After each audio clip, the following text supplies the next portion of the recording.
3 short and long-term goals. I always like to think in short and long-term goals. So I'm going to tackle one that I've done a lot of work on, and that's around the issue of homelessness. So the long-term goal is that we've adopted a housing first model. How do we help move people from homelessness into supportive housing, and then from supportive housing into independent housing? Right? That's a long-term goal. It's hard to do. It's hard to get those units. It's hard to build those units. Short-term, however, as finance chair, I helped get $250,000 into this year's budget to open the city's first warming center for the homeless. We had 2 homeless people freeze to death on the streets of Cambridge last year. So we're going to create, there's a lot of homeless folks who can't go to a shelter or won't. And so we're going to open a warming center that's going to be open from November to March, 6 p.m. to 7 a.m., where homeless folks can go in, get coffee, get food, meet with a social worker, try to figure out, what services that they have and don't have, and get them hooked up with different services to help them.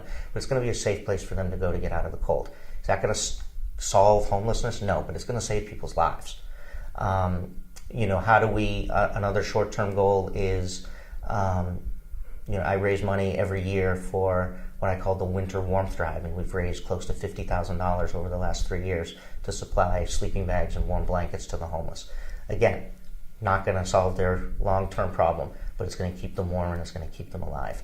I brought together, homelessness being a regional issue, like housing and so many other things, I brought together Boston, Cambridge, Somerville, Medford, and Malden to create Boston's first Metro Boston Homeless Summit. And we're meeting 6 times, we've met 3 already, to talk about how do we address homelessness on a regional basis? How do we work better together with services and to support this incredibly vulnerable population?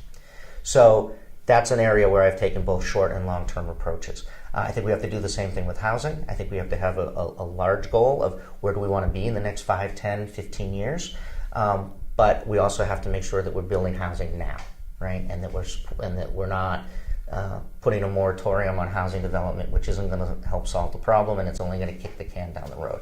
I think those are 2 things. I think in issues of poverty and hunger,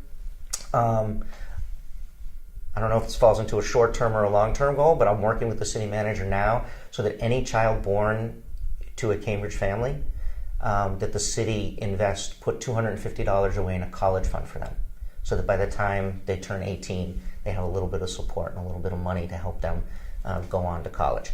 Sort of a long-term goal because they got to be, go to college to get it. But it's also a way of saying to those kids and those families, we believe in you, we want this for you, and we're going to help you get there. And that's going to help a lot of low-income families, pay for college for their kids.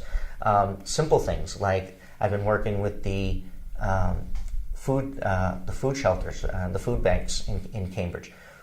Folks come in very vulnerable, right? They come in, they get their bag of food, but we don't provide them with any other information. So I'm working with them to install shelving in each of the food pantries that will have information about the city's fuel assistance program, the city's affordable housing program, the city's home